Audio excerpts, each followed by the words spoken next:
next morning, the princess showed her coat to Susie, one of her mouse friends. "Isn't the prince thoughtful?" Cinderella remarked. Nice, Susie exclaimed.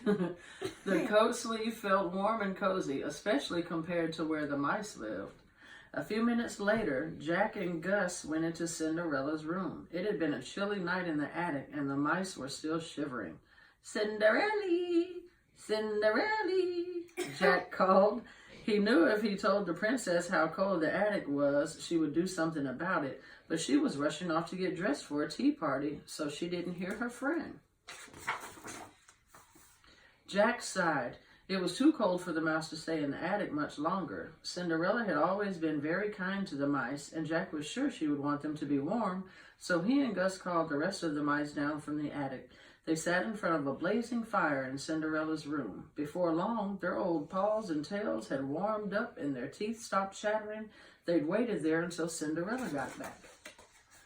Soon, the new housekeeper came in to clean the room. When she saw the mice, she shrieked and shooed them away. "Mice don't belong in the castle," she yelled. "Now get out!" The housekeeper didn't know that the mice were Cinderella's friends.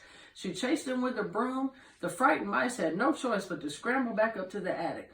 Brrr! Gus began to shiver as soon as the mice were safely upstairs. The mice really needed the princess's help, but how would they be able to speak to Cinderella when they were afraid to set foot downstairs?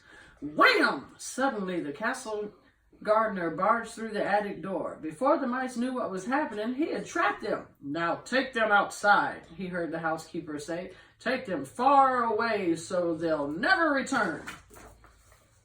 Meanwhile, Cinderella's tea party had ended and she and the prince were out riding. As their horses trotted through the countryside, they saw the castle gardener tending to something in front of the fields. "Hello," the prince called out. "It's much too cold to be working outside." But the gardener did not answer. The prince called to him again and still got no reply. As they rode on, the prince turned to Cinderella. "That was odd," he said. "I can't believe he did not hear me. Why wouldn't he answer?" "Perhaps he was lost in thought," Cinderella replied. Cinderella was right. The gardener had been trying to make a decision. He was about to let the mice go as the housekeeper had ordered, but he was worried about them. He knew it was too cold outside. Finally, he decided to take the mice to the stables. "Now, don't tell the housekeeper," he told the stable workers, "but these poor mice need a warm place to stay and a bite to eat." The mice were very grateful to their new friends. The mice nestled together in a warm barn, but as night approached, the stables got colder. Luckily, the horses were friendly. They told the mice to snuggle in their manes to keep warm.